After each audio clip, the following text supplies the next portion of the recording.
जो मान्यवर साहब बहुजन समाज के राष्ट्रीय अध्यक्ष होने का मतलब कोई जनता से संवाद स्थापित करेगा, वो बहुजन से हमेशा संवाद स्थापित करेगा, न कि महलों में बैठ के आदेश जारी करेगा। ये तो उन बादशाहों से उन तानाशाहों से भी ज्यादा खतरनाक है जिसका गुलाम बहुजन समाज रहा। तो ये हमें तो लग रहा है उनसे ज्यादा बड़ी बादशाह ये है जो हमको गुलाम समझती है, हमें तो यही लग रहा है। अक्षंद चाटुकार कहते हैं कि बहन जी बहन जी बहन जी है, एक विधायक बचा है, सरकार बनाते हैं केंद्र में। आज आज आज पहली बार ऐसा हुआ है कि लखनऊ कार्यालय पर छात्रों और युवाओं ने प्रदर्शन किया। सर लखनऊ बसपा कार्यालय पे, उनके मकान पे सर मानी चाहिए बसपा के नेताओं को, बसपा के कार्यकर्ताओं को डूब मारना चाहिए। क्यों प्रदर्शन किया? मान्यवर साहब ने हमेशा नजर मिलाकर सवाल करने के लिए बात कहा है कि अगर हमको सदन में नहीं बोलने दोगे तो हम सड़क पे आएंगे। जवान तो नहीं रोके जा सकते। मैं अगर एक बात कह दूं कि देश के सबसे बड़े प्रदेश उत्तर प्रदेश पर अनुशासन प्रशासन चलाने में मान्य बहन जी को अव्वल दर्जे का माना जाता है। आज भी लोग याद करते हैं, आयरन लेडी उनको खिताब दिया गया। मोदी साहब वहां आए थे।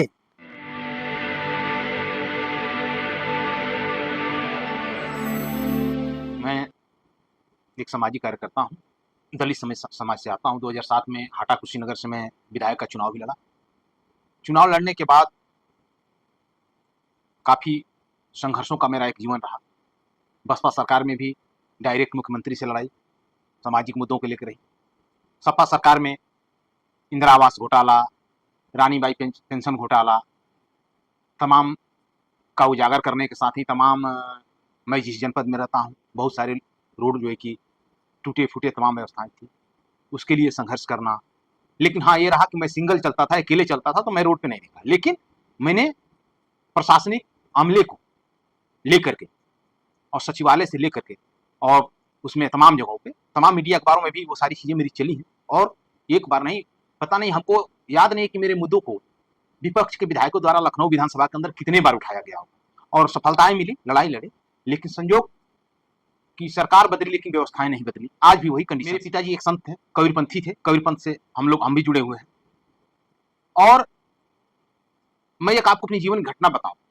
एक बार मैं बांदा जिले में गया था चुनाव कैंपेन करने। एक मेरा जूनियर था, मेरा मित्र था, वो वहां विधानसभा का चुनाव लड़ा था। अभी इस समय प्रेजेंट में मैंने इस चीज को महसूस किया कि जातिवाद की जो व्यवस्था है और जातिवादी जो व्यवस्था है, इससे अभी भी हमारा देश उबर नहीं पाया है। और आज भी वो सही होते हुए भी उनको सताया जाता है। वो कुछ ना करें तब भी उत्पीड़न के शिकार होते हैं। कहीं प्रशासन उत्पीड़न करती है, कहीं शासन करती है, कहीं सरकार करती है। और मुझे तो बड़ा अफसोस होता है कि हमारे समाज से जो बाबा साहब डॉक्टर भीमराव अंबेडकर जी के द्वारा दिए गए अधिकार के तहत आईएएस, पीसीएस, डॉक्टर, इंजीनियर, यहाँ की एक चपरासी हो जाता है। वो भी इस गुरूर में आ जाता है कि बगल में अगर हमारा कोई भाई है जो बेरोजगार है या उसकी मतलब आर्थिक स्थिति बहुत अच्छी नहीं है, वो भी उसका कहीं ना कहीं शिकार होता है। मैंने इस चीज को महसूस किया। ये मेरा व्यक्तिगत राय है, लोगों को बुरा भी लग सकता है दूंगा, लेकिन सच्चाई जो है वो है। तो हम उनके साथ साथ हमको इनसे भी लड़ना पड़ता है। तो मैंने उस तबके को नहीं छुआ, मैंने उस तबके के लिए संघर्ष करना शुरू किया जिसके नाम पे दूसरा अभी कुशीनगर में कौन अधिकारी है, उसने एससी का सर्टिफिकेट बनवा के नौकरी कर रहा है। आईएससी के लोगों को चपरासी तक की नौकरी नहीं मिली और वो क्लास 1 में बैठा हुआ है। मैं आपसे जानना चाह रहा हूँ कि जो जंतर मंतर पे सरकार ने जो पुलिसिया तांडव किया, लाठी डाला, तो क्या सोचा था सर ये जो छात्र हैं लाठी से खा करके घर चले जाएंगे और डर जाएंगे? कि सरकार की तो यही सोच थी, इसलिए कि 12 साल डंडे, हिंदू मुस्लिम है ना, जाति पात ऊंच नीच में उलझा के ही सरकार चला रही थी।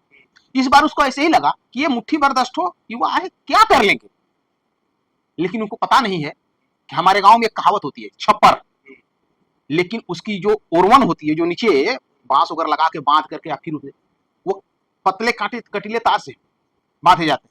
लोग समझते हैं वो तो बहुत कमजोर है, हमारी बिल्डिंगें बहुत अच्छी हैं, यही सोच भाजपा की रही।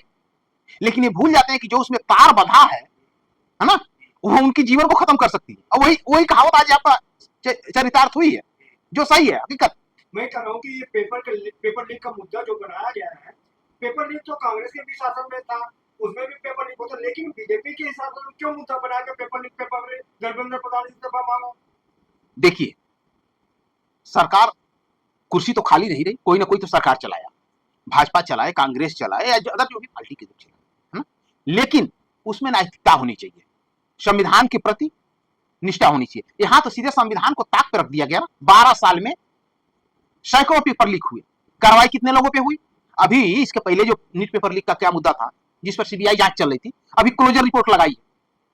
आखिर लीक हुआ कैसे? क्लोजर रिपोर्ट लग रही है। सपोज दैट ये जो है कि ये फूलेदान यहां से चोरी हो गई, मैंने आरोप लगा दिया कि मेरी फूलेदान चोरी हुई, आपने माना कि हाँ हुआ, दिख भी रहा, अब बाद में आप कह रहे हैं कि इसमें तो कुछ मिला ही नहीं, तो इसका मतलब सरकार चोर है। इसलिए सरकार के प्रति गुस्सा था लोगों में आया। क्या विपक्ष के कमजोरी के कारण पेपर लीक का मामला छात्र जो है सड़कों पर बैठे हैं, यह काम विपक्ष का था? ये काम टोटल विपक्ष का था। जैसे हमारे देश में मीडिया और विपक्ष, इन दोनों का काम होता है कमियों को उजागर करना, सरकार को आईना दिखाना। लेकिन कहीं ना कहीं विपक्ष इसमें विफल रहा, जिसकी वजह से युवाओं को आना पड़ा। आज जब युवा जब आए तो देश की जनता का सब्र टूट गया, जो 12 साल से तानाशाही, अत्याचार, अन्याय और शोषण का शिकार हो रही थी।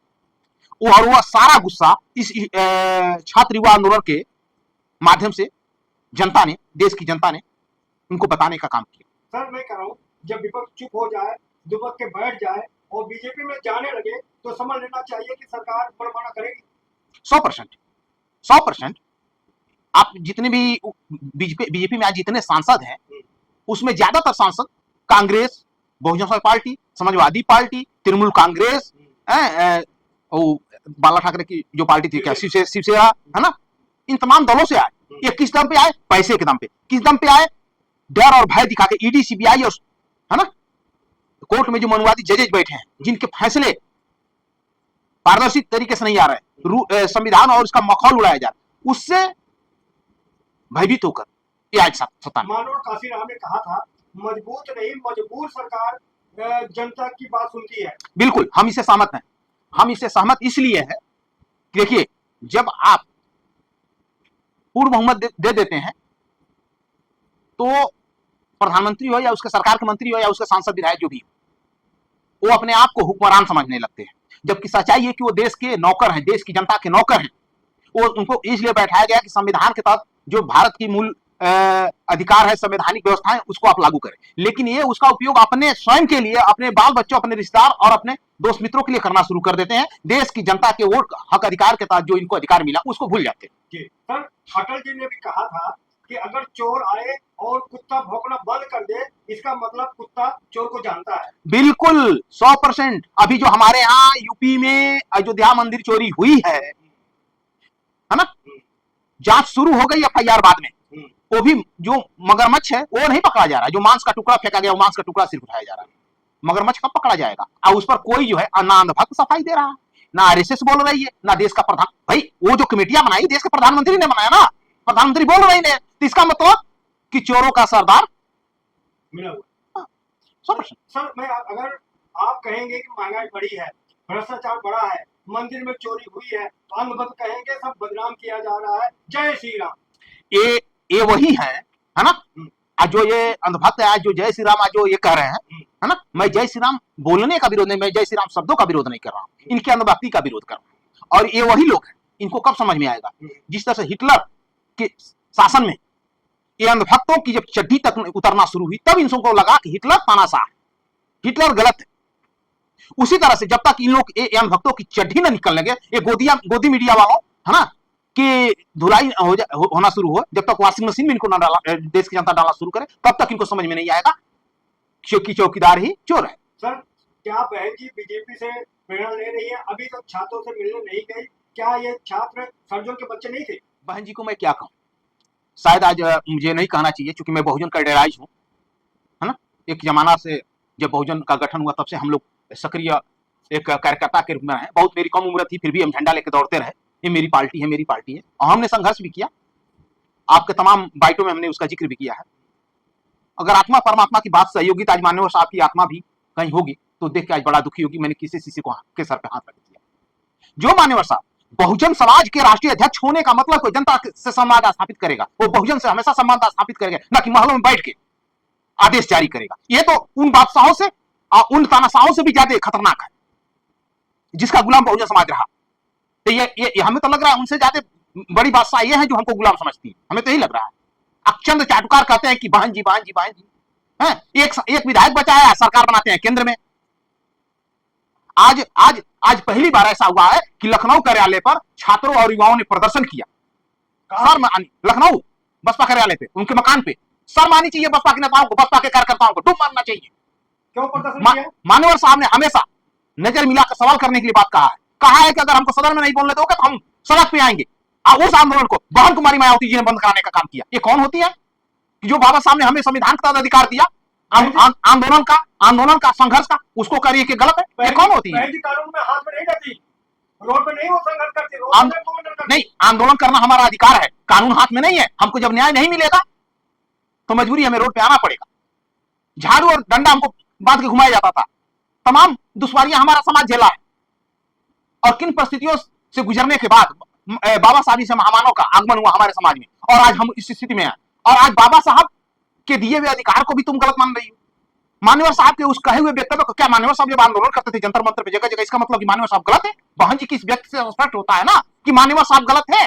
बाबा साहब ने तो आंदोलन किए थे। वही तो मैं कह रहा हूँ कि बाबा साहब के द्वारा दिया अधिकार, मान्यवर साहब के द्वारा किया गया आंदोलन, या बाबा साहब के द्वारा किया गया आंदोलन, ज्योतिबा फुले द्वारा आंदोलन, जो भी हमारे महापुरुष उन्होंने आंदोलन किया ना, इसका मतलब सबके सब गलत है। सबसे बड़ी महामानव यही है, यही सिर्फ कानून का पाठ पढ़ी है, यही सिर्फ मानवाधिकार, बाकी और कोई कुछ जानता नहीं। समाज की नेता है, बहन बेटियों के साथ अन्याय होता है, बलात्कार होता है, शोषण होता है। आप आरक्षण के मुद्दे पे नहीं बोलेगी, यूजीसी में सपोर्ट करने नहीं आएंगे, तमाम चीजें हैं, तमाम जो कि हमारे सरकारी भाई मान लीजिए हम किससे मजबूत हो रहे थे? आरक्षण के साथ मजबूत हो रहे थे। आज आरक्षण प्राइवेटाइजेशन करके आरक्षण को खत्म किया जा रहा है, उस पर आप नहीं उतरना चाहती, फिर काहे की नेता भाई हमारी? किस बात की नेता? ये बहन जी इस समय बहुजन जीवी नहीं है, बहुजन समाज की जीवी नहीं है, सर्वजन जीवी। सर्वजन की होगी, बहुजन की नहीं है ना? इसलिए कि ये जो है ये सिर्फ शासन जीवी है। इनका एक सोच है ना कि लोग पीड़ित हो रहे हैं, दुखी हो रहे हैं, यहाँ सपा जब आगे बढ़ेगी तो सामान्य वर्ग के भी लोग मेरे पास आ जाएंगे, दलित हमारा गुलाम भाई बना है, और हम फिर सरकार में आ जाएंगे। ये कुल मिला के अपने भाई और अपने भतीजे को जेल में जाना पड़े, इनके संपत्तियों की जांच ना हो, इनके संपत्तियों को सरकार कब्जे में ना ले ले, इनको जेल में ना डाल दे, इस डर से ये मौन धारण की हुई है, मुख्य दर्शक बन के देख रही है। और हम दलित समाज के, ओबीसी समाज के, बहुजन समाज के लोगों का शोषण होते हुए शोषण का शिकार होना पड़ रहा है। मैं धन्यवाद देता हूं भाई चंद्रशेखर को, जो इस परिस्थिति में मुखर होकर के समाज के लिए। ये बताइए, जो आज चंद्रशेखर, मैं किसी की चरितार्थ नहीं करता, आज चंद्रशेखर जो लोकसभा में सारेआम जो मुद्दे उठा रहा है, इतने दिन से बहुजन समाज पार्टी के तमाम सांसद हैं, क्या मुखर होकर के मुद्दे उठाए? अगर है हिम्मत तो बहन जी आज चुनौती दें कि हम बहुजन समाज है, हम सिर्फ बहुजन समाज के लोगों को टिकट देंगे, बेघर पैसा का देंगे। हाँ, हिम्मत तो करके दिखाएं। अरे मैं कह रहा हूँ बहन जी के ऊपर तो आप उंगली उठा रहे हो। राहुल गांधी छात्रों के साथ जंतर मंतर पर नहीं बैठते, प्रधानमंत्री के घर पर जाकर पुलिस के सामने वहां बैठते हैं, पुलिस उठा के ले चली जाती है, तो राहुल गांधी को उंगली नहीं वहां उठाते। ये बताइए, वो विपक्ष है, नेता है, उसको लगता है कि देश की जरूरत है, तानाशाह हो चुका है, नहीं सुनेगा तो हम ऐसे करेंगे, ऐसे नहीं सुनेगा तो ऐसे करेंगे। नेता का मतलब क्या होता है?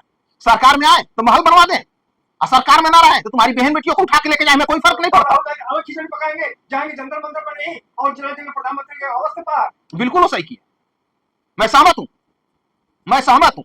अलग खिचड़ी पकाएंगे, जंतर मंतर में जाएंगे कि तो बहन जी को किसने रोका? बहन जी को किसने रोका? यूजीसी के मुद्दे पर मैंने बहन जी को नहीं सुना, ना उनके नेताओं को आने में, इसलिए कि कहीं ना कहीं कंप्रोमाइज है आरएसएस से और बीजेपी से। अगर लाख सुनिए, लाख बुरा है चंद्रशेखर, आरएसएस को चंदा नहीं दिया, एक मिनट, लेकिन आरएसएस को चंदा बहन जी ने दिया। जो असंवैधानिक संगठन है आरएसएस, जिसका रजिस्ट्रेशन हमारे देश में नहीं है, जिसकी जांच होनी चाहिए, जिसके संपत्तियों की जांच होनी चाहिए, जिसके संस्थाओं की जांच होनी चाहिए, अगर नियम को मानती हैं तो उस पर उंगली उठाए ना। क्यों उसको चंदा दिया बहन जी ने? बताएं, इसका जवाब दें। अरे बहन जी, पता है जब वहां संसद में बहन जी को बोलने नहीं दिया गया तो इस्तीफा दे दिया। इस्तीफा दिया। अरे मेरे साहब, सरकार से हटी विपक्ष में आई, या विपक्ष से हटी 19 सीट पे आ गई थी, तब इनको लगा कि समाज कहीं ना कहीं उग्र हो रहा है, तो इन्होंने एक वो दिखावा किया जिसको सदन में नहीं बोला। मान्यवर साहब ने, ये अपना गुरु मानते हैं ना मान्यवर साहब को, हम भी मानते हैं अपना गुरु। मान्यवर साहब ने कहा था एक बार सदन में, इसी लोकसभा में, उस समय वो उसकी कांग्रेस की या शायद बीजेपी, शायद कांग्रेस की सरकार थी, हमको दिमाग इतना नहीं आ रहा है।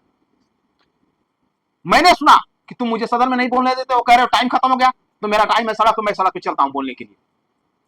कहां से? इसका मतलब मान्यवर साहब गलत है। अगर मान्यवर साहब गलत थे, सड़क पे वो आए, गलत है तो ये उनकी शिष्या नहीं हो सकती। अगर उनकी शिष्या है तो इनको सड़क पे होना चाहिए। बहन जी दूरदृष्टि है, बहुत दूर तक सोचती है, अपने समाज को कोर्ट कचहरी के चक्कर नहीं लगवाना चाहती, थाने में नहीं बैठवाना चाहती, इसलिए कहती ये रोड पर मत जाइए और कानून अपने हाथ में न लीजिए, को समझाती है। ऐसा है, अपने राजनीतिक उद्देश्य की पूर्ति के लिए भाजपा का एक नेता इन पे कमेंट किया, जो उसका प्रदेश उपाध्यक्ष है, इसमें परिवहन मंत्री है यूपी सरकार में, ठीक है ना। तो उसने सिर्फ एक कमेंट कर दिया था, वो गलत था, मैं उसका समर्थन नहीं करता, लेकिन आपके सवाल में का जवाब है। तो इन्होंने क्यों नहीं कानून का रास्ता अपनाया? क्यों अपने नेताओं को छोड़ दिया कि जाओ प्रदर्शन करो, कि अपनी बेटी पेश करो, अपनी बेटी पेश करो? मैं वहां था, लखनऊ में था, मैं उसका गवाह हूं। क्यों अपने पे आए तो पूरा पार्टी उतर जाए? आज जिन लोगों को वैसे पार्टी हो उनके ऊपर कोई बात आए तो मौन धारण कर ले। ये कौन सी नेता का कर्म है भाई? एक हमने भी देखा कि मान्यवर साहब के कैडर का एक विधायक था जिसने हमारे परिवार की तरफ उंगली उठाया था, मनुवादी लोगों ने, उसने कहा कि उंगली तोड़ दूंगा। वो गलत किया, इसका मतलब इनके सोच से। सर मैं आपसे कह रहा हूँ, चंद्रशेखर छात्रों के साथ 20 तारीख को जंतर मंतर पर जान हथेली पर लेकर डटे रहे और उसके बाद संसद में बाबा साहब के स्टैच्यू के नीचे धरना पर बैठ गए और 25 तारीख को देश भर में चक्का जाम किया। कैसे देखते हैं चंद्रशेखर का एक काम? बिल्कुल सही किया, उसने बाबा साहब के दिए हुए है ना अधिकार का पूरा उपयोग किया और उसने समाज के साथ साथ पूरे देश के युवाओं को न्याय दिलाने में जो अपनी भूमिका निभाई, मैं इसका दिल से धन्यवाद करता हूँ। ये राजनीति कर रहे हैं चंद्रशेखर, और राजनीति ही करे, ठीक है, कम से कम उसने लोगों को नजर से नजर में मिला के बात करने की का तरीका सिखा दिया। मानवर बहन जी की तरह डरपोक का कायर नहीं है वो। अरे वो तो पेपर लीक का मामला था, बच्चों का प्रोटेस्ट था, तो चंद्रशेखर का वहां क्या काम था? ऐसा है, सदन में जाने का मतलब कि वो आवाज है युवा की आवाज हो, देश की। जंतर मंतर की बात बता रहा हूँ, मैं बता रहा हूँ। क्या वो युवा देश के भविष्य है? जंतर मंतर पे देश का भविष्य खड़ा था, युवा था वो बाद में, पहले देश का भविष्य था और देश के लिए वो संसद में गया है और उन पे आंच आएगी तो क्यों नहीं जाएगा? बिल्कुल जाएगा। आओ गए तो बिल्कुल सही गए, मैं उनका सम्मान करता हूँ। जंतर मंतर पे नारा लगा कि ब्राह्मणवाद से आजादी और वहाँ जंतर मंतर सीता का पति जैसे वहाँ शब्द बोल गया जो कामरान है वो, तो ये सब नारा सही लगा आपको? देखिए, भीड़ और भेड़ एक कहावत कही जाती है हमारे गांव में, तो भीड़ से और भेड़ से क्या निकलती है ना, ये कहना मुश्किल है। 50 लोग थे, 50 तरह की बातें थी, लेकिन उनका मिशन एक ही था, है ना, इस तानाशाह सरकार से, है ना, और ये अनैतिक तरीके से जो शिक्षा मंत्री इतना पेपर लीक होने के बाद भी, है ना, बेशर्मों की तरह बयान जारी कर रहा है, बेशर्म की तरह सरकार बोल रही है। और राजनाथ सिंह ने जो कहा कि एनडीए में इस्तीफा नहीं होता, ये इंडिया में होता था, है ना, उस बात को गलत साबित हुआ। मुख्य लक्ष्य ही था, इसके लिए मैं सभी युवाओं को। और सर, जो आज तक के एंकर है उनका सवाल था कि यहाँ पर इंकलाब का नारा लगा, ये राष्ट्र विरोधी नारे हैं। वो कौन सा राष्ट्र धर्म निभा रहे हैं? वो कौन सा मीडिया देश का चौथा स्तंभ है ना, जो सरकार को आईना दिखाती है? वो तो चटकारता में लगे हुए हैं। आज पूरा शर्म से इन लोगों को डूब जाना चाहिए। आज पूरा युवा गो बैक, गोदी मीडिया गो बैक, कुछ शर्म है इन सबों को? ये मैं नहीं कर रहा, ये पूरी देश की जनता चिल्ला रही है। जब देश के युवा चिल्ला दिया एक स्वर में, आज जगह जगह आपका जो है लोग विरोध कर रहे हैं, आपको बाइकाट कर रहे हैं। शर्म है कुछ मीडिया वालों को? जिस समय की मीडिया में एक खबर आती थी पर शासन हिलने लगती थी, आज देश के लोग मीडिया टीवी देखना बंद कर दिए इन लोगों की बेशर्मी की वजह से, क्योंकि ये देश के अब चौथे स्तंभ में नहीं रह गए, देश के शासन के सबसे बड़े चाटुकार हो गए। बहुत से सवाल बहन जी पर उठ रहा है सर, क्या बहन जी बीजेपी से प्रेरणा ले रही हैं? अभी तक छात्रों से मिलने नहीं गए, क्या ये छात्र सज्जन के बच्चे नहीं थे? देखिएगा, किसी के जवान तो नहीं रोके जा सकते। मैं अगर एक बात कह दूं कि देश के सबसे बड़े प्रदेश उत्तर प्रदेश पर अनुशासन प्रशासन चलाने में माननीय बहन जी को अव्वल दर्जे का माना जाता है। आज भी लोग याद करते हैं, आयरन लेडी उनको खिताब दिया गया है। उनके विषय में लोग जब इस बात को कहते हैं तो मैं तुलना कर दूं ना, क्योंकि देश का सबसे बड़ा प्रदेश है, मिनी इंडिया है। मिनी इंडिया का चेयरमैन और मिनी इंडिया का चीफ मिनिस्टर और इंडिया का प्राइम मिनिस्टर लगभग एक जैसा नजर आता है। तो क्या मोदी साहब वहाँ आए थे, जंतर मंतर पर आए थे, वो बच्चों के समर्थन में आ जाते हैं, भाई को मैं प्रधानमंत्री हूँ देश का, मैं तुम्हारे लिए न्याय दिलाऊंगा, मैं गिरफ्तारियां कराऊंगा जो बाकी रह गए, और बहुत जल्दी जो मतलब मैं आपको उनको सजा दिलवा करके आपको न्याय दिलाऊंगा। तो वहाँ और कौन सा मंत्री आया सब सरकार का? यूपी वाला आया हो मंत्री तो बताओ बीजेपी का, और स्टेट में जहाँ सरकार चल रही है, इसका कोई मतलब नहीं है। माने बहन जी ने, मोदी साहब ने भी ट्वीट करके कहा है, माने बहन जी ने भी ट्वीट करके कहा है कि भाई ये गलत हुआ है, बच्चों के साथ अन्याय है, और एक माहौल, तनाव वाला माहौल देश में क्रिएट कर दिया है सरकार ने, तो उसको समाप्त करे। भाई यही बात तो कही जाती है। तो माने बहन जी का ट्वीट, जो ट्वीट का है वो संदेश है, तो वो संदेश क्या कम लोकप्रिय है? माने बहन जी ने ट्वीट किया है, इलेक्ट्रॉनिक मीडिया है, तो क्या बहन जी ने कहा नहीं? क्या बहन जी के समर्थक, बहन जी के वर्कर, बहन जी के पदाधिकारी क्या इसमें शामिल नहीं हुए? सर, जिस तरह बहन जी ने ट्वीट किया है कि ये जो इस्तीफा दिया इसको पहले देना था, तो इसके पहले बहन जी तो कह सकते कि इनको इस्तीफा दे देना चाहिए। तो वो तो कहा है, वो तो कहा है। भाई मैं मान्य बहन जी का, यह बहुजन समाज का, यह बहुजन समाज पार्टी का शुभचिंतक हूँ, वर्कर हूँ, पदाधिकारी हूँ प्रदेश का और देश का भी। तो क्या हम नहीं कह रहे हैं रोजाना चीख चिल्ला नहीं रहे हैं कि भाई उसको प्रधान को वो इस्तीफा दे देना चाहिए, समस्या का निवारण हो जाएगा?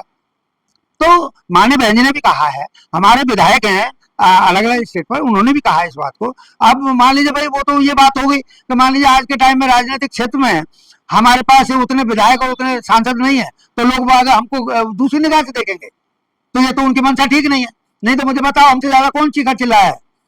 कांग्रेस है, वो तो लोकसभा में बोले, लोकसभा में विरोध करें, न चलने दें। जिस तरह से चंद्रशेखर जो है 20 तारीख को जंतर मंतर पर डटे रहे, बाद में संसद में बाबा साहब का जो स्टेचू है उसके नीचे जाके वो धरना पर बैठ गए, और 25 को देश भर में उन्होंने चक्का जाम किया। कैसे देखते हैं इनका रणनीति? वो भी नाटक दिखाने के अलावा कर क्या रहे हैं? वो तो उनके उसमें सीधा सीधा लाठीचार्ज नहीं हुआ है, नहीं तो चंद्रशेखर जी जहां पर भी गए हैं वहां की वीडियो उठा करके देख लीजिएगा, वहां लाठीचार्ज हुआ है और बच्चों की टांगें टूटी हैं, टांगों में रॉड पड़ी है, और मुकदमे कायम हो गए, जेल चले गए लोग। तो वो तो बात का और बतंगड़ बनाने आए हैं और केवल राजनीतिक लाभ लेने के लिए वो आए हैं। नहीं तो इस आंदोलन की शुरुआत से पहले भी वो सांसद थे और संसद चली है, उस संसद में उनको आवाज उठानी चाहिए थी, अथवा अपनी जैसी सोच के और सांसदों को इकट्ठा करके इन बच्चों को जरूरत ही नहीं पड़ती। सर, तीनों मांगे तो मान ली गई ना, जो मांग थी वो मान ली, सरकार मान ली, समझौता हो गया। मांग क्या उन चंद्रशेखर जी की वजह से हुई है?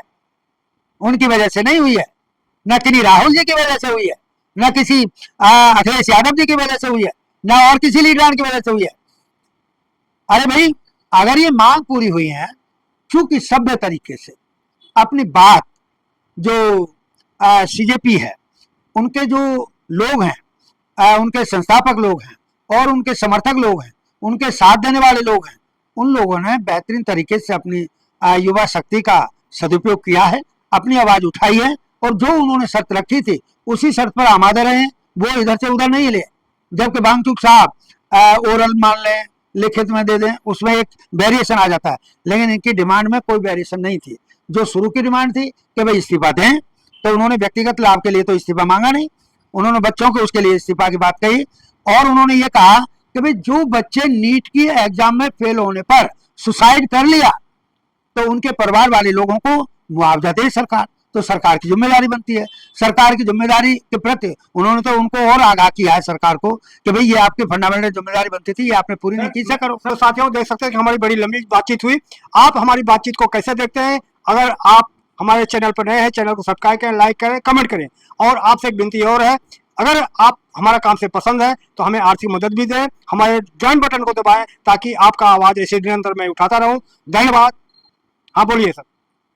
देखिए साथियों, गोदी मीडिया आपको सच्ची और अच्छी खबर नहीं दे रहे हैं, मिसगाइड करते हैं, और ये सोशल मीडिया वाले जो लोग हैं, यूट्यूबर हैं, और उन सब में अगर मैं जब देखता हूं तो लोकप्रिय चैनल बन चुका है, हर आदमी सुनता है, देखता है, और उन बातों में पढ़ करके कमेंट भी करते हैं। आप भी चूंकि किसी भी जैसे राजनीतिक क्षेत्र में किसी भी दल को चलाने के लिए आर्थिक बल की जरूरत पड़ती है, इसी तरीके से सच्ची और अच्छी बात कहने में कहीं जाकर के वो बात कही जाए तो वहां तक जाने के लिए आपको ऊर्जा देनी होगी। और ऊर्जा क्या है, मनोबल क्या है कि आर्थिक क्षेत्र में मेरा जो सोशल मीडिया का आदमी अभी कमजोर है, ऐसे बहुजन समय चैनल के लिए मेरा अनुरोध है, करबद्ध निवेदन है कि आप ऐसे लोगों को जो भी संभव बन पाता है अच्छी और सच्ची बात समाज तक लाने के लिए, सरकारों को चौकन्ना करने के लिए कि आप ये गलत कर रहे हैं, सुधर जाइएगा, ऐसी प्रक्रिया को पूरा करने के लिए तभी मनोबल बढ़ेगा जब आप इनको आर्थिक मनोबल देने का प्रयास करेंगे। तो मेरा अनुरोध है कि दान पारमिता के तहत आप लोग जो भी बन पड़ता है, जितना भी बन पड़ता है, जैसे भी बन पड़ता है, वो आप अवश्य करें। और इसी के साथ मेरी तरफ से भी बहुत बहुत धन्यवाद। जय भीम, जय भारत, नमो बुद्धाय।